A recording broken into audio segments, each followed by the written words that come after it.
From the Broadcast Center at BCIT's Burnaby Campus, this is All Talk Radio. You're listening to 1680 The Crow. Good afternoon. Welcome back to 1680 The Crow. I'm Caitlin O, and here is your 12 p.m. news. The Surrey School District is requesting feedback in an online survey from parents, students, and staff on solutions to classroom overcrowding. Some of the solutions suggested in the survey include hybrid or fully online classes, staggered school days, or extended school days that could end at 8 p.m. Surrey School spokesperson Ratinder Matthews says some schools are over capacity, so they have closed-in catchment registrations. There are currently over 80,000 students in the Surrey district, with enrollment growing from 800 per year before the pandemic to 2,500 in recent years. A 15-year-old has been arrested in Port Moody after chasing a teen with a knife outside a school. The teen was arrested Monday afternoon, and according to police, two teens got into an altercation at a bus stop near Heritage Woods Secondary School, escalating to where one teen started chasing the other with a large knife. Police say the second teen was able to flee to safety and there were no injuries. However, community members are urging for something to be done to ensure the safety of children in the Tri-Cities. The Food Drive campaign is back for its second year to raise money for donations for the BCIT community. Our reporter Sean Park interviewed the organizer about how the idea started. Simon Chu is an associate registrar at BCIT. He says that what started from a small idea of starting a donation box from his department went viral and became what it is now. My VP and people were like, this is such a crazy idea. Like, let's expand that. Let's just challenge everybody. Let's just get the whole word out. And it just blew up. Chu says they raised 2,500 pounds of food and $5,000 in cash donations. According to Chu, all of the proceeds are being planned to go right back to the food pantry to help the BCIT community. Sean Park, 1680, The Crow. Sean joins us now in studio. So, Sean, if students or staff want to drop by and donate some food, how can they do that? They can do that by heading over to the Student Association building. So right behind the information area desk, which is the second floor, there's this box where it's labeled and decorated as the food drive campaign. And there's also another box available right above that floor near the lobby area. So they can just drop by at any time. And how long will the campaign last? The campaign will last throughout this month. And anyone is encouraged to donate non-perishable goods, which basically means food that lasts for a long time without being refrigerated. And they also accept cash via PayPal. Okay, thank you, Sean. And BCIT is also set to host an important event today, specifically for its students. Our reporter Nathan Maley has more on this story. BCIT is set to host a President's Town Hall today for students on the Burnaby campus. BCIT President Jeff Zabudsky and Student Association President Celine Laureate will be made available for the event. Students are encouraged to come prepared with questions where they can voice their thoughts on the future of the Institute and some of the future initiatives being planned. Students can attend either online or in person, but are required to register online to attend. The event is scheduled later today from 3:30 to 4:30. Nathan Maley, 1680 The Crow. BC poultry farmers are taking extreme measures to prevent the spread of an avian flu in their flocks. So far, 39 commercial and backyard flocks have been infected in BC since the start of the fall migration of wild birds. Amanda Britton, the BC Poultry Association's Chief Information Officer, says farmers are doing all they can to stop the spread of the infection. Almost no one goes into the barn other than the farmer themselves or a vet. Before anybody goes into the barn, they're changing their shoes 2 and 3 times. They're changing their clothing or putting on a biosecurity suit over their clothing. Once a farm is infected, the whole flock has to be put down to prevent spread. Almost 5 million birds in BC have died or been culled so far this season. And Whistler Blackcomb is opening tomorrow for skiing and snowboarding. The lifts will begin operating at 8:30 a.m. to launch the winter sports season. In a news release announcing the opening, the resort says they will continue to make snow in the early season to take advantage of ongoing snowfall to expand terrain. The latest date to buy passes is December 3rd, as lift tickets will be limited throughout the winter. And land acknowledgements have been happening for many years, but many still don't know what they are. Our reporter Kobe Smith spoke to Elder Florence Williams from Squamish Nation. Land acknowledgements have been happening for a very long time as many different nations do them before a meeting, but some people don't know what land acknowledgement is. Elder Florence Williams from Squamish Nation explains what it is. It is when a non-Indigenous person acknowledges that they live and or work on the unceded territory of, and then the nations that own that land prior to contact. Land acknowledgements have been more common since the early 2000s. Kobe Smith, 1680, The Grow. Moving to the U.S., Sam Altman is back as the OpenAI CEO, just days after being removed from his position. Altman was fired last week, culminating a days-long power struggle that rattled the tech industry. San Francisco-based OpenAI said in a statement yesterday that they have reached an agreement for Sam Altman to return as the CEO. The company's OpenAI board of directors has refused to give specific reasons as for why Altman was fired last Friday. OpenAI has also appointed a new board of directors. And back to Canada, Canadian astronauts have been given 2 new assignments today. The Canadian Space Agency says Canada secured a seat on the first crewed mission to the moon for the first time in 50 years. Laurie Paris from the Canadian Press has the story. Space, the final frontier. There are currently 4 active Canadian astronauts, with the most junior pair, Jenny Sidey-Gibbons and Joshua Kutrick, selected in 2017. They joined David Saint-Jacques and Jeremy Hansen, both of whom became part of the astronaut corps in 2009. Saint-Jacques spent more than 6 months aboard the International Space Station in 2018 and 2019, while the other 3 have yet to fly in space. Hansen is set to take part in the Artemis 2 mission, which will send a crew of 4 into space as early as November of next year for a flight around the moon. Laurie Paris, The Canadian Press. And in international news, India restores its electronic visa services for Canadian nationals. Canadians can once again apply online for tourist visas starting today. This comes after 2 months of diplomatic tensions between India and Canada. The tensions began after Canada alleged that India was involved in the assassination of a Sikh separatist in Canada. Israel and Hamas have reached a ceasefire agreement. In exchange for the 4-day halt, Hamas agreed to release dozens of hostages. 50 of the estimated 240 hostages of Hamas in the Gaza Strip are set to be released in stages. This will be in exchange of 150 Palestinian prisoners. Reporter Liz Landers has more. After the Israeli War Cabinet met to approve the deal, Prime Minister Netanyahu's office said their government will continue to fight for the elimination of Hamas. And President Biden saying in a statement he welcomes the deal and is grateful that hostages who, quote, endured weeks of captivity and an unspeakable ordeal will be reunited with their families once this deal is fully implemented. Both sides will release women and children first, and the supply of humanitarian aid flowing into Gaza will be increased. And in sports news, 3 members of the SFU volleyball team, Jocelyn Sherman, Brooke Dexter, and Kaylin Hartman, have earned recognition from the Great Northwest Athletic Conference. They earned the recognition after the conclusion of a successful 2023 NCAA regular season. The Red Leafs finished 4th in the league standing with a record of 16-10 overall and 11-7 in league play. The UBC Thunderbirds quarterback Garrett Rooker is looking to lead the Thunderbirds to be U Sport Championships at the Vanier Cup this Saturday. The Texas-born quarterback and former SFU receiver Davenport have been the dual engine of the Thunderbirds' offense throughout their journey to the national championship game.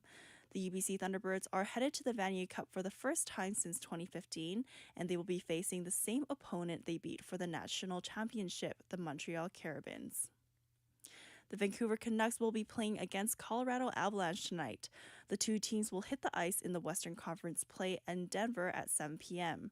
Colorado has an 11-6 record overall and a 5-2-0 record on its home ice. Tonight's matchup will be the first time this season between the 2 teams. Halifax will be hosting the 2025 Canadian Curling Trials. Curling Canada announced today that the 2025 Canadian Olympic Trials will take place November 22nd to 30th in 2025 at the Scotiabank Centre in Halifax. The last time Halifax hosted the trials was in 2005. Curling Canada has also announced 2 other major events that will be in Nova Scotia ahead of the 2026 Olympics in Italy.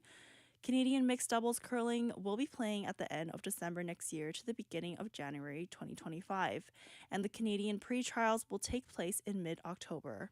The winning men's and women's teams will earn the final spots for the Canadian Olympic trials in November of that year.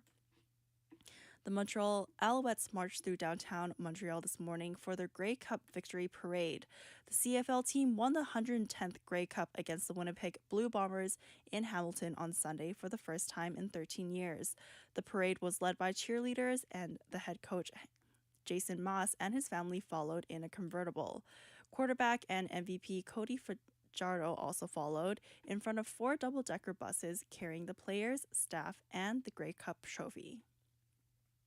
And the Phoenix Suns forward Kevin Durant scored 31 points against the Portland Trail Blazers in an in-season tournament game last night. Durant surpassed Elvin Hayes for the 11th place all-time. And now onto the weather. It's 8 degrees and partly cloudy in Burnaby. Temperatures will rise to a high of 9 degrees later in the afternoon, with mostly clear conditions expected around 6. Tonight, temperatures will drop to a low of 3 degrees, and tomorrow it will be sunny with a high of 9. And the sun will continue into the rest of the week. That was your News to 12. I'm Caitlin O, and you're listening to 1680 The Crow.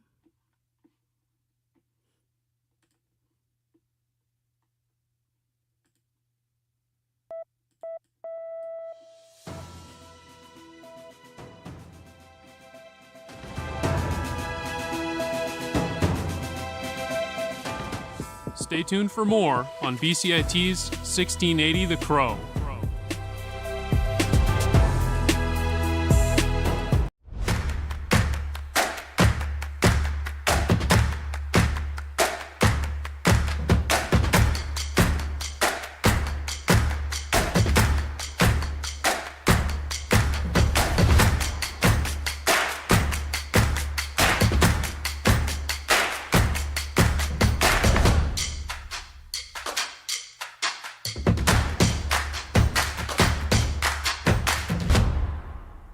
Everything is changing to digital. Everything is online. People aren't just waiting for the 6 o'clock news anymore. People want their news right now. They want to be able to go onto their smartphone, onto the internet, and see the news that they want to see. Vancouver is growing at, a really rapid rate, the Lower Mainland even, and with the tools that we're given here, we're able to cover all of that. Welcome to BCIT Magazine. I'm Radhika Sikakane. In the program, they really leave it up to you. I mean, the help is there when you need it, figuring out how to use the programs like Premiere, Audition, and figuring out how to use the cameras. But it's up to you to sort of experiment and figure out what you can do when you go out in the field. They brought candles and flowers to remember the student who lost her life yesterday. Theresa May says the international community condemns Moscow. They really make sure that you know the basics and you are able to put out a quality product. I'm Brady Tretnero. And I'm Radhika Sikakane. Thank you for tuning in to BCIT Magazine.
This is 1680 The Crow, and you're listening to our feature presentation.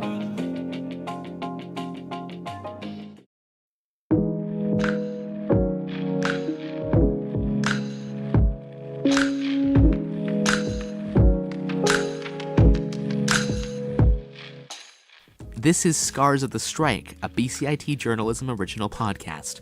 I'm Richard Davis, one of your co-hosts for today, and joining me is my co-host, Sean Park. So let's talk about the TV shows that we missed during the strike.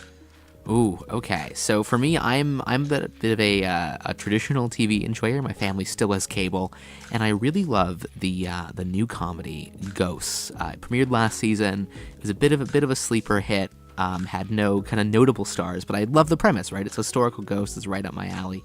And it's actually a spin-off of a British show, also called Ghosts, with similar characters. And I only learned about that when, due to the strike, actors were not allowed to promote their shows. So to fill the void, the Instagram account for the American version of the show started posting about the British version of the show to try to get people interested in that side of the Ghostverse, so we call it. But Sean, what shows did you personally miss during the strike? Well, I gotta go with The Last Week Tonight with John Oliver. I mean, that's been my favorite show of all time, and my favorite episode was his PFAS episode, where he actually talked about the materials in your frying pan being quite toxic. I was always curious about how, like, the companies are able to make the non-stick materials, and who could have known that your everyday non-stick frying pan could be that harmful in the long run, right? So yeah, I'm so glad that his show is back, and I just really miss his humorous way of storytelling. Yeah, as much as that episode did really scare me, and I had to watch it in two parts because I have nonstick pans in my kitchen. It felt comforting when that show came back, and I heard the welcome to Last Week Tonight. I'm John Oliver, and that it felt like, you know, we were returning from the strike, and kind of nature was returning. But it's not just TV. Now, Sean, in the world of film, one of your favorite movies has been delayed, right? Yeah, so one of the movie that I'm really looking forward to is called Deadpool 3. It got delayed to May 3rd of 2024, and I was really looking forward to it because I had a friend who introduced me to who Deadpool is and a while back, and I just kind of fell in love with how this character just keeps breaking the fourth wall. And those kind of gimmicky stuff is like what I really enjoy, and I'm just so excited to hear that a third movie is coming out. Now, it's not just consumers of media like us. You know, the strike has affected people behind the scenes. And a show that's coming back, The Last of Us. People are getting jobs on that, and it's starting to film right here in Vancouver. But during the strike, the film industry practically ground to a halt, stranding many workers. Mike Johnston is an independent film producer, and he was quick to point out that he's not the villain in the story. I do feel like producers were left behind in this conversation a little bit, and I think that was because we're lumped in with the studios. We don't have a union. Producers don't have a union. Like, there's the PGA in the US, but here in Canada we certainly have no protections. So I felt like there was a lot of talk about how everybody else was doing, and there wasn't a lot of conversation around producers. And I think that's a big thing we have to change, especially in this country, is we have to look after our producers, because there's only so many of us. And I've seen the cycle time and time again of a small group of really talented producers get a lot of projects, they get burnt out, and then they need to step away. And we don't want that to happen, because we want to continue to be a thriving, not only service economy, but we want to have a thriving domestic film industry as well. Mike is just one of the many film professionals who felt the squeeze of the strike, from producers to camera operators, and even to professions you don't think about in film, such as film caterers. Sylvia Murguia is a chef for a film catering company. During the strike, she went on vacation with her wife Megan and her daughter Danny. When she got back, she was the only employee left. She told us that the company was so close to shutting down, and if it had been another week or two, they would have had to completely close their doors. However, there was a silver lining to that strike for Sylvia, who had her hours significantly cut, meaning she had more free time with her 6-year-old daughter, Danny. It was actually really nice because most of the time I don't get home on time to have dinner with them or cook dinner with them, since I'm the only one cooking in this house. So it's been nice because I get here like on time. Like I even pick her up from school, which is weird because she's always the one that picks her up.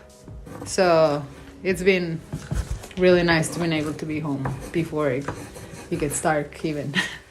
I noticed how during our interviews, spending free time with your family member can be a luxury, and personally that's something that I wasn't aware of. And the interview kind of broadened my mind about that. But at the end of the day, I'm sure we all know, but we all have our bills to pay. Something that's been becoming increasingly hard for in the roughly 28,000 workers in the motion picture industry in BC, the longer that strike went on. What about you, Richard? Any stories you can share?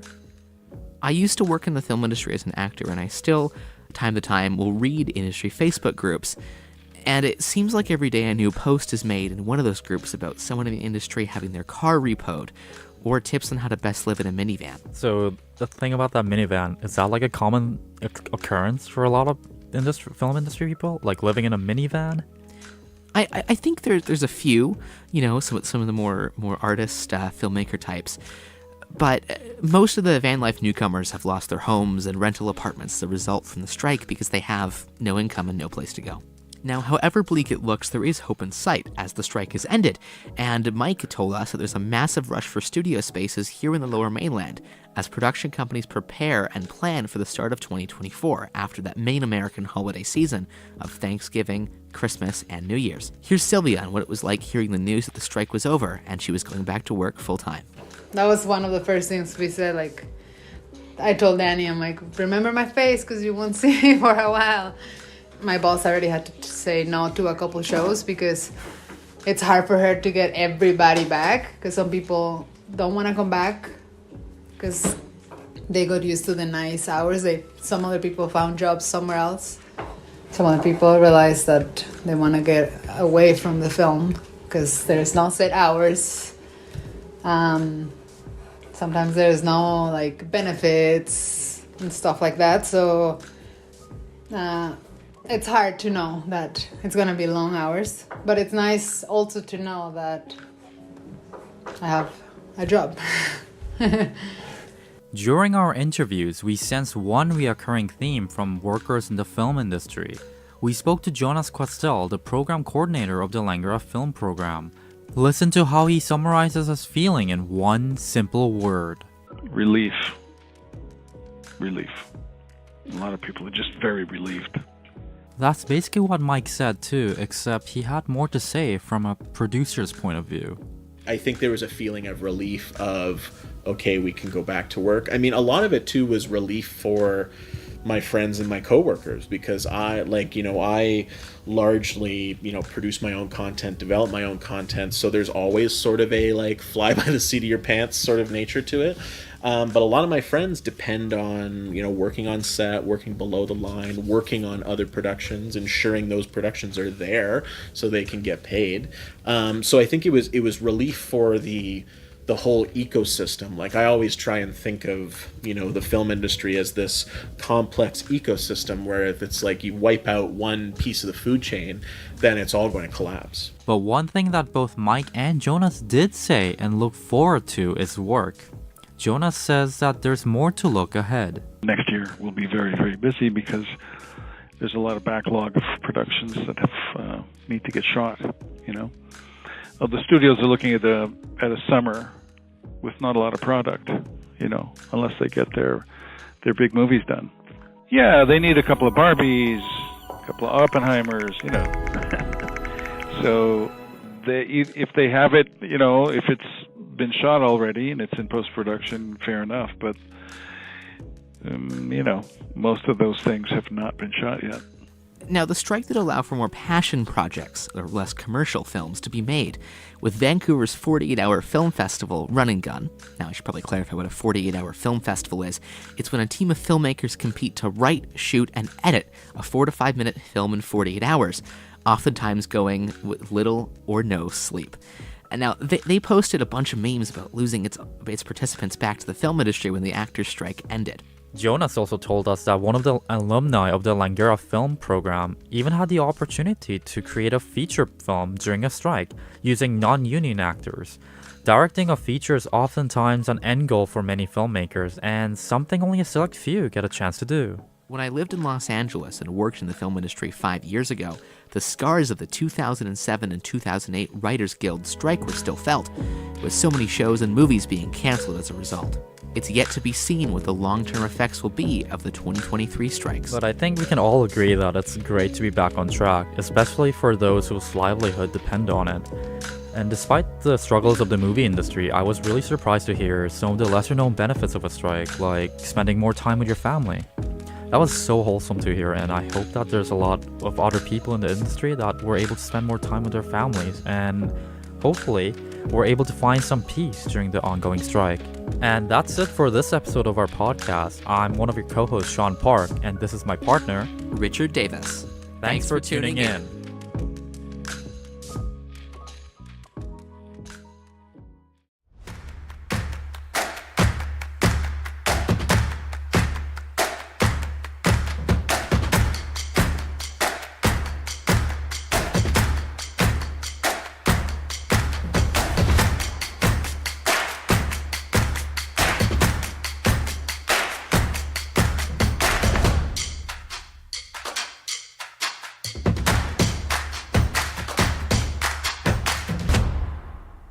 Everything is changing to digital. Everything is online. People aren't just waiting for the 6 o'clock news anymore. People want their news right now. They want to be able to go onto their smartphone, onto the internet, and see the news that they want to see.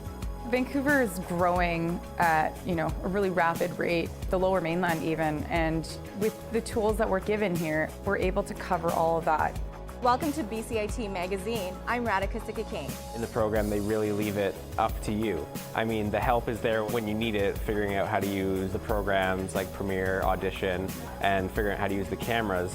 But it's up to you to sort of experiment and figure out what you can do when you go out in the field. They brought candles and flowers to remember the student who lost her life yesterday. Theresa May says the international community condemns Moscow. They really make sure that you know the basics and you are able to put out a quality product. I'm Brady Tretanero. And I'm Radhika Sikakane. Thank you for tuning in to BCIT Magazine.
from the Broadcast Center at BCIT's Burnaby Campus.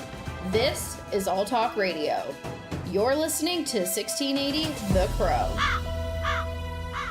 Good morning and welcome to the 1230 newscast. I'm Kevin Pontius. The Montreal Alouettes are back after winning the Grey Cup last Sunday. Celebrations began at 11:30 a.m. starting in the city's downtown core. Fans came from all over Quebec bundled up for the cold, rainy weather to catch a glimpse of their favorite team. It is the team's first Grey Cup victory since the 2010 campaign. The UBC Thunderbirds are looking to take home the Vanier Cup this Saturday. Texas native Garrett Rooker will be quarterbacking the Birds, who are taking on the Montreal Carabins. This is the first Vanier Cup appearance for the Thunderbirds since 2015. Over to hockey, the Vancouver Canucks are coming off a bounce-back win against the San Jose Sharks. Canuck captain Quinn Hughes gave us an update about how he feels before facing the Colorado Avalanche tonight. Yeah, it's exciting. I mean, they got a really good hockey team, and they've established themselves as one of the premier teams the last couple of years. So for us, it's a really good challenge.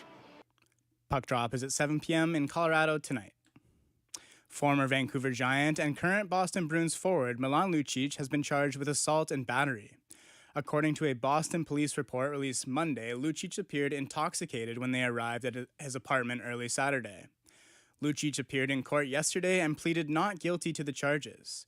If the Bruins star is convicted, he could be seeing a maximum penalty of 2.5 years in prison. To soccer now. Team Canada fell apart in the second half of Tuesday night's CONCACAF Nations League match versus Jamaica. Jamaica took the match 3-2 in a win that eliminated Mauro Bielli's team from the competition. Forward Jonathan David spoke on Canada's game management after the match. I think, they got a bit of momentum. They scored one goal. And after I think some of the referee decisions didn't help us, of course. But of course, that can always happen in football. After that, I think we could have managed the game better, and we didn't. To the hardcore now. The Toronto Raptors played the Orlando Magic in what was, Game 2 of the in-season tournament. The team came out looking sloppy and never recovered, losing the game 126-107. The Raptors surrendered a whopping 23 turnovers, which led to the defeat. Magic guard Jalen Suggs could be seen flexing his muscles and sticking out his tongue after every basket. Suggs was drafted by the Orlando Magic 5th overall in 2021, one spot behind Raptors small forward Scotty Barnes. Phoenix Suns superstar Kevin Durant makes history in his 1,000th game. Durant put up 31 points and surpassed NBA Hall of Famer Elvin Hayes, taking 11th place on the all-time scoring list. To be amongst the all-time greats, the guys who set the standard and made the NBA what it is today, is an honor. I mean, it's a lot of games played, a lot of shots being put up, and so to be amongst the greatest of the greats of this game is pretty cool. The Suns defeated the Portland Trailblazers 120-107. The Cleveland Cavaliers took down reigning MVP Joel Embiid and the 76ers last night. The Cavaliers pushed the Sixers to overtime, eventually securing the 122-119 win in Philadelphia. The Cavs point guard Darius Garland scored 32 points and spoke about how he's feeling after his injury-ridden start to the season. Long off season, a little hamstring injury at the beginning of the year, so I'm starting to find out a little bit, starting to get my groove back, and my team is really just making it easy for me to get a couple open shots so get going, and that's what's really going on. In baseball news, former Cardinals skipper Mike Shildt has been hired by the San Diego Padres. Gethin Coolbaugh of the Associated Press has more on the Padres' new leader. Mike Shildt has been hired as the manager of the San Diego Padres, returning to the dugout 2 years after he was suddenly fired by the St. Louis Cardinals following a third straight playoff appearance. The Padres announced Tuesday that Shildt had been given a 2-year contract. Shildt replaces Bob Melvin, who was hired away by the San Francisco 49ers on October 25th with a year left on his contract with the Padres. The 55-year-old Shildt has a career managerial record of 252 wins and 199 losses in 4 seasons. I'm Gethin Coolbaugh. Now time for weather. In Burnaby, it is currently 6 degrees with some overcast, and that's all the time we have for today. Thanks for listening. I'm Kevin Pontius for 1680 The Crow. Stay tuned for more on BCIT's 1680 The Crow.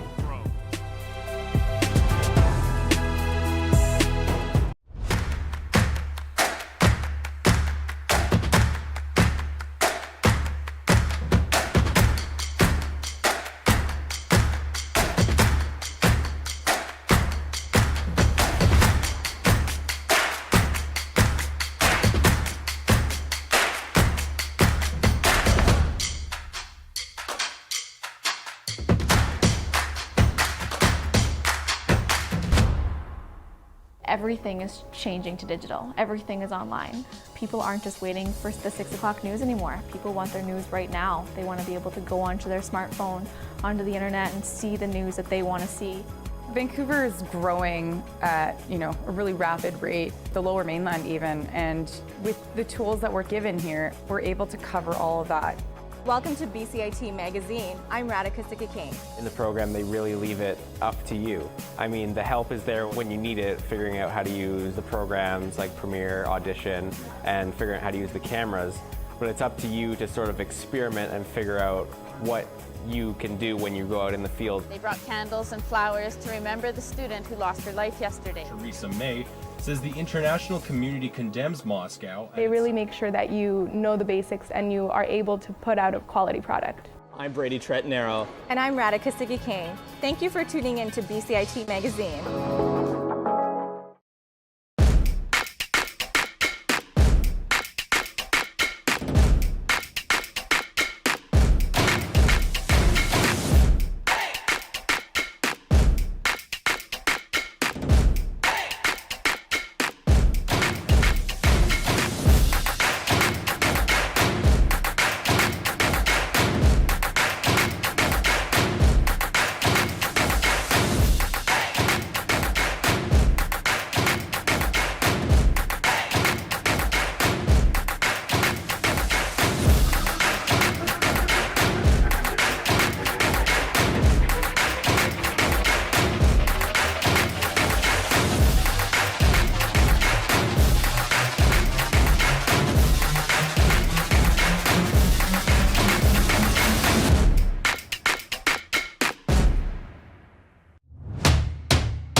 Microlink, connecting you with your BCIT community.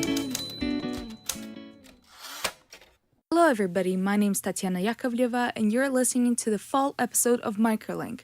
Microlink is a podcast brought to you by the BCIT Student Association. Personally, I think fall is an exciting time, and I'm actually excited to introduce a new voice to this podcast. But before we get too ahead of ourselves, I would like to acknowledge that the land on which BCIT's main campuses are located is the traditional and unceded territory of the Coast Salish peoples, specifically the shared traditional territories of the Tsleil-Waututh, Squamish, and Musqueam First Nations.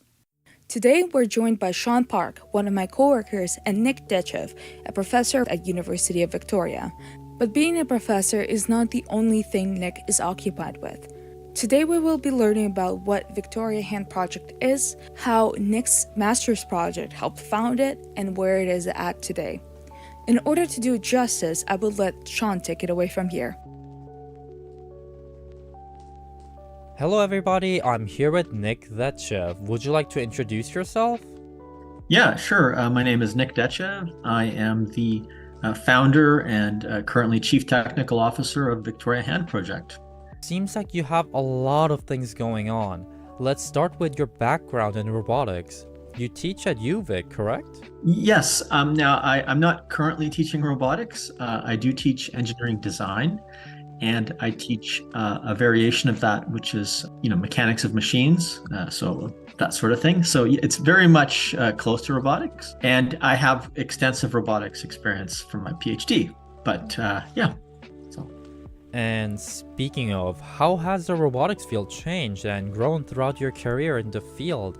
And as a PhD professor, you're very knowledgeable in this field. So can you tell us a little bit more about that?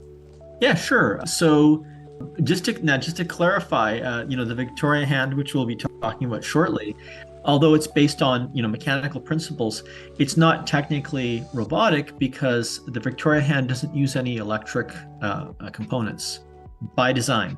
However, I know quite a bit about robotic prosthesis. I've been following it for,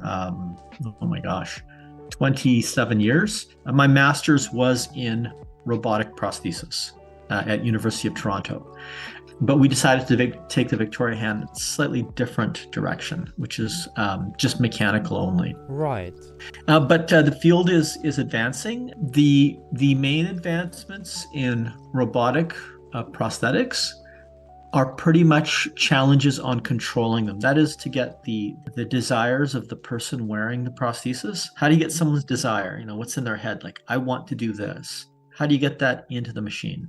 So that is some of the most challenging stuff, and that's where the most innovation has happened in the last 10 to 15 years. The machines themselves, however, there's some really cool ones out there, but they, actually haven't advanced that much. There's some refinements here and there, but I'd say the mechanical, electromechanical part of prosthesis has been the same for a while. Right, and you briefly mentioned that robotics is not associated with Victoria's Hand Project because it's mostly mechanical. So can you tell me more about the organization and what does mechanical really mean to an average person? Sure, yeah. Yeah, for sure. Yeah, so okay, well, I'll tell you a bit about Victoria Hand in general, and then you might understand why we've chosen the mechanical only aspect. So when we started, Victoria Hand is in fact based on my master's work from 1998 to 2000 at the University of Toronto. And I worked inside a prosthetic clinic in a place called Sunnybrook Hospital, and got a lot of feedback about what prosthetics looks like, just coming up to the year 2000 and how it can be improved. And like probably hundreds of other students across the world, I decided to take a journey into prosthetic development. So I created this interesting mechanical hand, and it did finish my work. And then over the years, it after we published a paper on it, it generated a lot of interest on the mechanics of it, not the robotics, but the mechanics of it, how it worked. Roll forward 12 years later, it was about 2012, and like many projects done, they sit in shelves for years, and sometimes other technologies have to catch up to make an old project work well. I think we can see that with computing these days with a lot of new technology. So some students found the hand. They said, "Hey, Dr. Dechev, we'd like to 3D print this." And I said, "Oh, 3D printing that'll never work. It's not strong enough."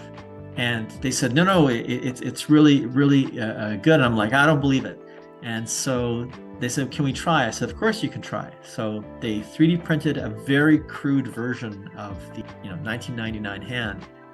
They brought it to me and we were playing around with it. And I was actually shocked to see how strong it was. I couldn't believe it. And this was on a cheap, $2,000 printer. And that's when kind of the beginnings of the Victoria hand were born. So we took an old design that was proven and published, and we converted it into a 3D printed design. And that took, almost a year and a half, because you can't just print exactly the same way it's made. We got some grant money and we started the Victoria hand in Guatemala in 2014 as a research project. And it wasn't even called the Victoria hand back then. We just called it the 3D printed prosthesis. It had no name. And here's the moment where it got interesting. So it's a very lengthy process to write an application to do testing with people. There's a lot of human ethics involved, and you have to make sure that things work okay. And if anything goes wrong, what's your plan? So that's called, human research ethics. And we did that, and we ran the study with about 15 people in Guatemala. And at the end of the study, remember, this is our version 1.0 hand. At the end of the study, people were like, can we please keep this? And we were shocked because we didn't expect it to survive or to do well.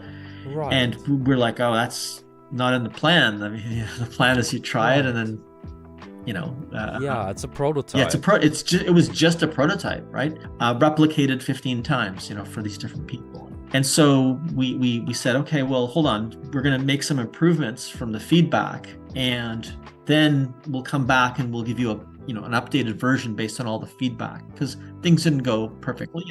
Sometimes we had a broken finger here and there, and so forth. And so we ended up fitting these people again, and at that point, there was a lot of discussion in the room, like, hey, is this just research, or are we're fitting people and they're taking these home and they're using them? That's not research. It's foreign aid. So it's doing it. Yeah. So to make a long story short, we talked with the University of Victoria and we said what we're doing, and we all agreed that it would be best to spin out this research project into a not-for-profit, which we did. And that was in 2015. And that's when Victoria Hand was born. That's when we had to name it something.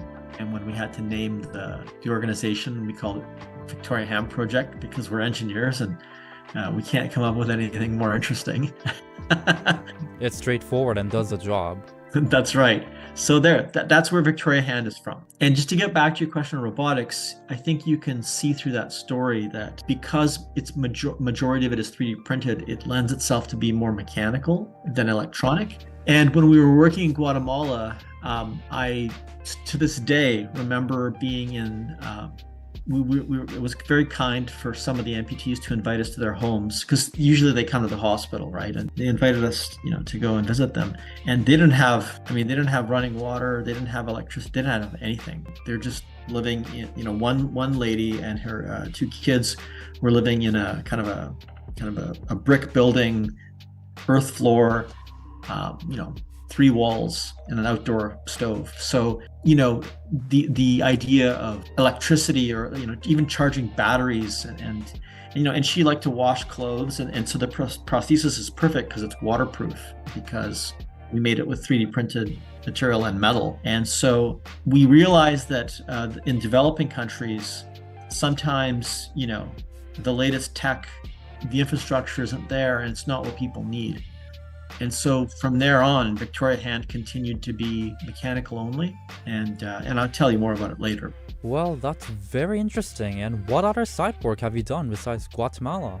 Well, when we were working in Guatemala, one of my students, and when I say students, these are typically 3rd year or 4th year engineers and mechanical engineers and biomedical engineers, and they all came to volunteer their time. So they're some of the top students. They were really excited about the project. So 2 of them, Pranay and Pranav, were from Nepal, and they were working on the project for quite some time. And one day, Pranay came up to me and he said, "Listen, Dr. Dechev, I'm Nepalese." And I'm like, "Oh, I didn't know." I don't ask people their heritage because it doesn't matter to me. I mean, you're either good at what you do, and that's the bottom line, right? And so he said, "There's a great need in Nepal," and he said, "My father works at an orthopedic hospital in Nepal and in Kathmandu, and can we bring the Victoria Hand project there?" And I said, "Oh, I'm not sure." And we applied for some more grant money and we got it. And then we expanded to Nepal.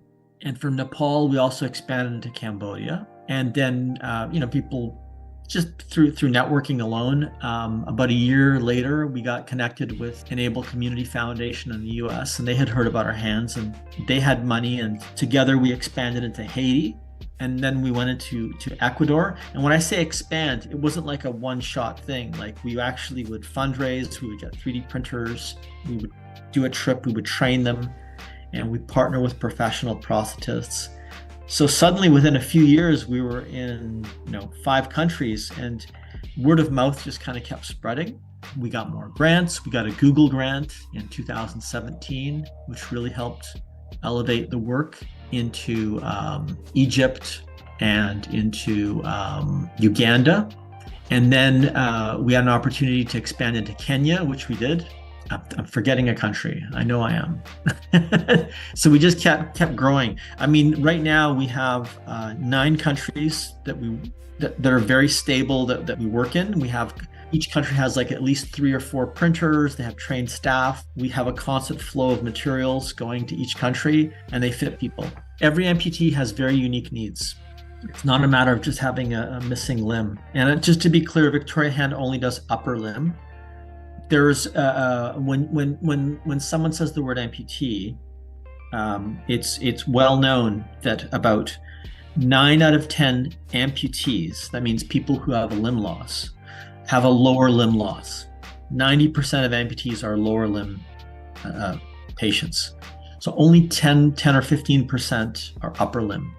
So we only work with upper limb people, and there's several reasons for that. But what that has allowed us to do is to become experts, really, really good at doing just that. And upper limb loss is quite complex as well. There's if you have an upper limb loss at your wrist or at your forearm or higher on your forearm or past your elbow, there's different ways you have to treat that with prosthesis. And so that's all we do. Yeah. Because upper limb loss is so unique, and without getting into too many details, there was one boy in Kenya, that Michael Perrone, who's currently CEO of Victoria Hand. We were just perplexed. We're like, how are we going to fit this child with a prosthesis? Because he had double limb loss and also leg loss. He'd been in an accident, and the anatomy of his limbs was really challenging to fit. But we're engineers, and it took a bit of time, so we couldn't fit him right away. But we developed it, and because we established those partnerships on the ground in the country, once we tried something here, we tested it, we made sure it worked. Then we sent them the digital files, and we walked them through fitting him, and they eventually fit him. And then we learned from that. So now when people have that same type of limb disfigurement, we can fit them too. And we just recently fit a fellow in Ukraine, in Vinnytsia, who had the same, this man is much older, but it was the same type of limb issue. And we're like, oh, we've done this before. Let's train our partners on how to do this. And we did. And he was fit in a matter of a week. So yes, we have special cases, we learn, and we keep adding to our digital collection of ways to fit people. Yeah. Embrace the magic of winter at BCIT Student Association's second annual Winterfest. Over 20 vendors to suit your holiday needs with student-friendly pricing. Join us Wednesday, November 15th, 2023 from 11 a.m. to 6 p.m. Be a part of the action in the Great Hall. Don't miss it. Brought to you by the City of Burnaby and the BCIT Student Association. Visit bcitsa.ca for more details. And speaking of Ukraine, I know that you provided some aid and leave. Can you tell us more about that? I know it's a little different expanding into a country that is in an active war. How did that change your process? Well, first of all, it was a very big decision to do that. We've never worked in a country prior to that was in a state of war. That's not who we are. We're engineers. We're not doctors. This is not something like MSF. We had a long discussion about whether it was okay for us to do that. I think with Ukraine, we ultimately decided that because it is such a vast country, it is a huge country, that if we were on one side of it, far away from the active areas of conflict, the risk would be lower. Obviously, there's missiles and bombs dropping everywhere, but we saw the huge need, and we were asked a number of times by people. We never push our way into places. Like, we just get requests, and after several requests, we ended up networking and making a partnership. We only do our partnerships through networking, and we found two suitable partners. And I did a exploratory trip in February this past year to meet them. And I felt that they would be great partners. It was relatively safe. And then we went back in June, and we actually outfitted both clinics with a whole bunch of printers, and so it's working now. It's getting supplies in is very long and slow, very long, but that's what it is. So.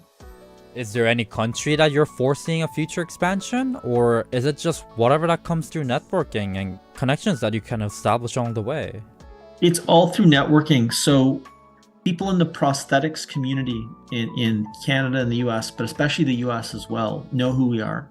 We're friends with many of the top prosthetists.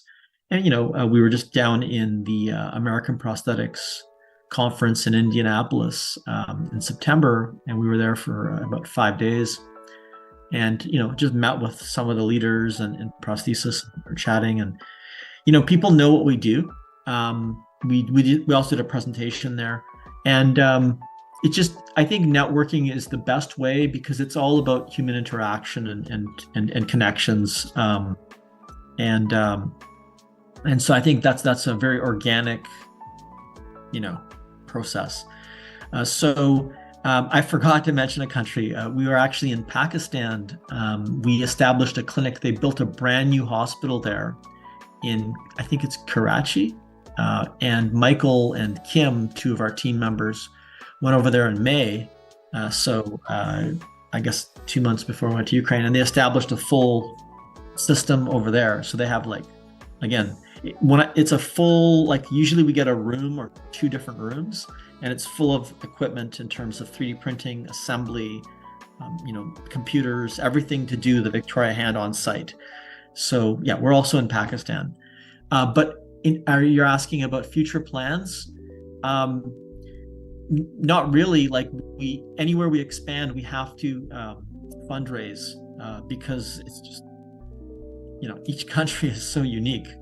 We like to keep it the same, but each country is really unique with its own challenges. So, yeah. Right. And speaking of fundraising, is the project currently sustainable? Is there an established grant of revenue that comes in, or is this something that has to be a challenge every step of the way? No, there's no steady, I wish there was, but there's no steady income. What I will say is that there's a lot of interest. When we fundraised for Ukraine, we had a very specific campaign that we did on social media, and there was an incredible amount of support. So we met our goal, and we're very proud to say that all those funds went exactly where we said they would go, because that's what we do. I don't get a dollar Victoria Hand. Not a single, never in my life, all these years, because I'm paid by the University of Victoria. In fact, every year I probably lose a few $1,000 because I don't bother to expense things. It's too much hassle. So I buy and I give and I give my time and so yeah, no, it will continue to be usually on a project to project basis. That's how we fundraise. But because Victoria Hand goes and establishes in those countries, you're asking me about sustainability. It is sustainable. The doctors in Ukraine, or the prosthetists, or the doctors in Pakistan, they're funded by their hospital, right? They're employees of that's why we only partner with hospitals or clinics, because they're already there. They're already being paid. And so really, when you think about it, our model is all we're doing is supplying the designs, the ideas, and then to start them up, we supply the printers, but then the printers are there, they're working. And because there's 4 of them or 5 printers, they last, if one goes down, it doesn't matter. There's another 3 running, right? So, and they're very easy to service. Everything has been designed from 2014, 2015, from the beginning with sustainability. What happens if the power goes? What if this component breaks? What if this piece of the prosthesis breaks? Well, the person visits the clinic, which is only maybe an hour away, and they print a new piece and they put it in and it's done. It works. It's about making the prosthesis on site in the country, because then it's easy for everyone. The amputees, it's low cost. 3D printing a little latch maybe on the wrist, it's like 10 cents. It's a completely different model. Is you build on site. It's kind of like IKEA, except except the parts come out of a printer, if that makes sense. That does, and I know that model specifically works for developing countries or countries that have potential to not have as many resources, like what you've mentioned about lights going out. How does this issue of amputees not having prosthetics translate to Canada? Is this something that Canadians face as well, or is it like a different issue? Or is it the same issue, but is it presented in a different manner? It's different. So Canada is a very interesting system in terms of prosthetic and orthotic care. In Canada, for instance, the policies to help an amputee vary on a provincial basis. So if you are in Prince Edward Island, there is no prosthetic coverage, period. That's it. In British Columbia, you are allowed to receive 1 prosthesis to satisfy the minimum need, and that's a very important proviso. I'll talk about that in a second. Every 3 years. I'm giving you the simplified version. There's a bit more detail, like you can read the policies. It's actually every 3 to 5 years, and there's some, a bit of leeway. You actually make an application. So if you're an amputee in BC or Alberta or Ontario, you meet with a prosthetist, you talk, you fill out an application. It goes to something called PharmaCare here, and a review board reads it, and then they decide if they'll fit the person based on if it's been 3 years or so, and then what type of device they'll fit. And that's where the minimum need comes in. So you do not get the state-of-the-art, $50,000 prosthesis here. That will not be funded in British Columbia. What you get is usually a hook, or you get a nice myoelectric arm, but it's the low grade. It's like a $12,000, $15,000 arm and they're quite nice, actually. I don't mean to demean it by saying it's low grade. In fact, I want to take that back. It's the minimum device that meets the need, but it's not as advanced as some of the stuff you see on Discovery Channel or anything like that. Not like that. Of course, and we're talking about devices that meet minimum needs for physical needs in order to have a person function in the best and in the most able way possible. But is there still some stigma and negative interpretation that is associated with prosthetics and amputees in general? In Canada, in the US, In Europe, I would say no. I think that what we have done as a society in these countries, the ones I've just named, is from childhood age, we've explained that people have differences. And so, you'll teach children to say that people have limb differences, right? There's all sorts of acceptance. And so what happens is people are who they are, and it's not a problem. And that has been a concerted effort over, a generation or two to do that. And I think we've achieved that because I certainly see amputees all the time in Canada, and they're like, yeah, I got no arm. And it's not a big deal. They can have a job, they can have employment. Nobody, people aren't pointing at them. In Guatemala or Nepal, it's completely different. Completely. It's a shame. In Haiti, there's the stories that we got. One of them was so crazy that we actually had to verify it. We heard the story and we thought, let's just verify it because this sounds so crazy. But we found the source and we talked to them. And so basically in Haiti, for instance, the bus drivers won't stop or taxis won't stop. They see you have a missing limb because it's bad. It's a belief system. It's like the person's cursed. They don't want them in the vehicle. You don't get jobs.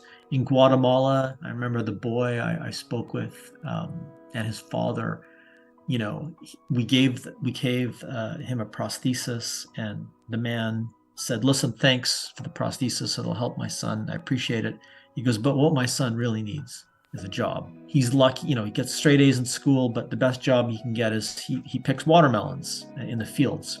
I have so many stories. I don't want to waste your time, but I remember this one in particular. And I remember every person I've ever met, actually, vividly.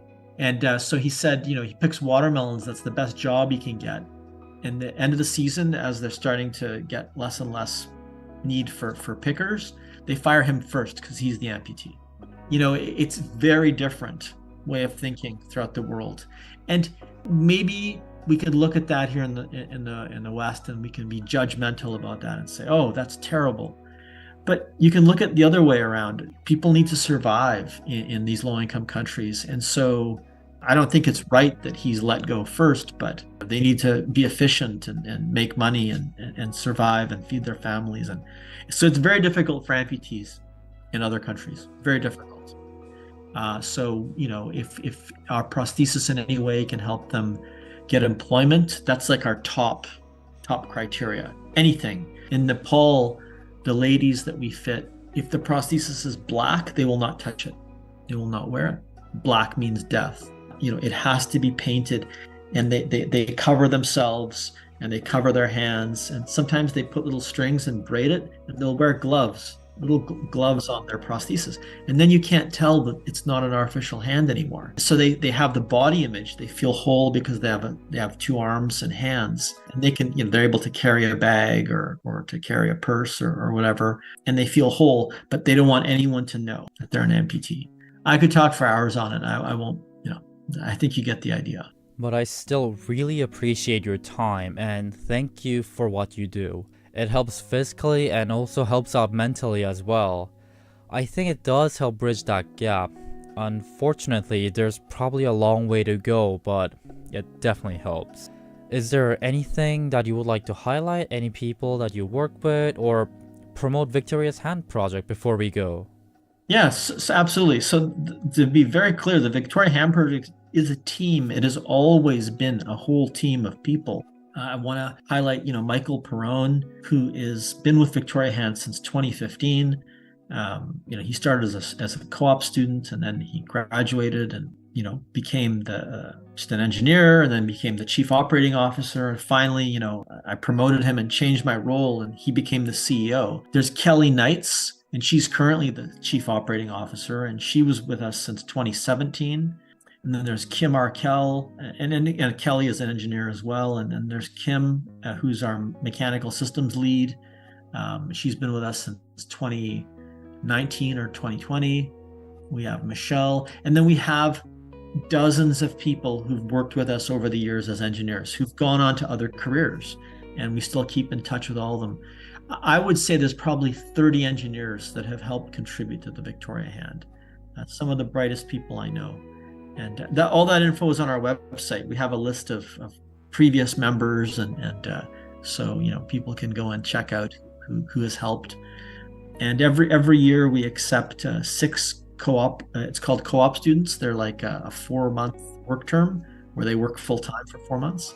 And we have 6 per year that work with us. So we're always bringing in new people, volunteers, and so I want to acknowledge all of these people. Because without them, Victoria Hand wouldn't exist. There's just too much work, and their dedication and their time makes it all possible. We'll put the link to your website in the description, but thanks again for your time.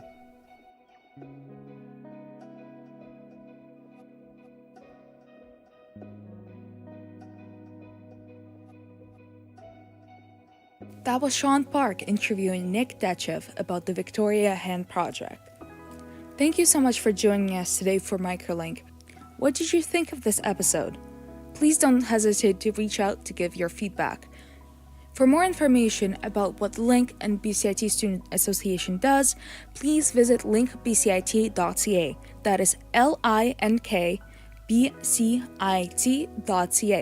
You will be able to find our contact information on the website. And if you get bored, the website also has plenty of articles and podcast episodes to occupy your time. But that is going to be it for this episode. Thank you so much for tuning in, and we will see you next time.